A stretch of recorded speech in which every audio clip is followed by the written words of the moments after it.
On August 8th this year, the Minister of State for Petroleum Resources, Timipre Silva, led a delegation on a courtesy visit to the government house in Asaba Delta State, where he bemoaned the high level of oil theft in the country, describing it as a threat to the nation's economy.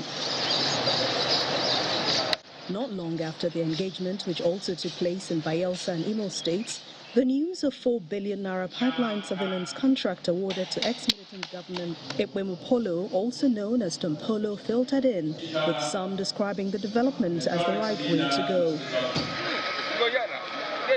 With the need to carry leaders in the Niger Delta region along in the latest endeavor, Mr. Tompolo is engaging critical stakeholders at his hometown in Oporoza to address their concerns. This surveillance job is just a stopgap.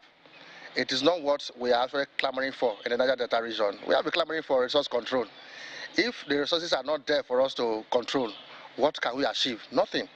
The current state now, we cannot even talk about resource control because the environment has been seriously degraded. Our economy is, in a very bad shape.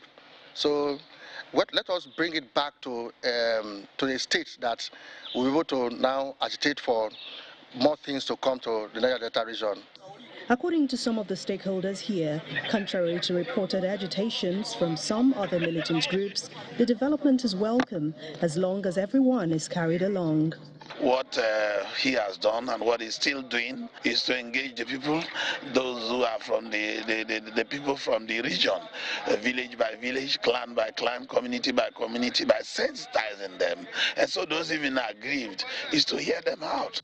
Traditional rulers from the region are also part of the engagement process with a consultative meeting at the Palace of the King of Baramatu Kingdom. At the end of the meeting, Mr. Tompolo hints at possible operations against ongoing illegal oil activities, maintaining that the business of pipeline surveillance is an all-inclusive one. I want to say I am the only contractor, so I want to work with only Paul, maybe my CSO and General Super. You know, it will not go down well with a lot of people. So you need to spread and give whatever is due to even the women, even the old men. Then you will have peace.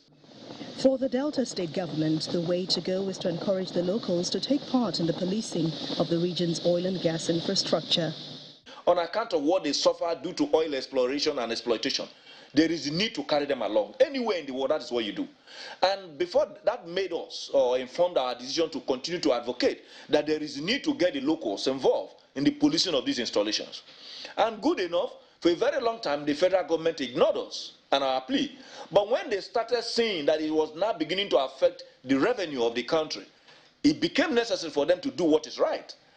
Pipeline vandalism, crude oil theft and bunkering have had a devastating impact on the nation's revenue. However, it remains to be seen whether the latest step taken by government will finally put an end to the menace.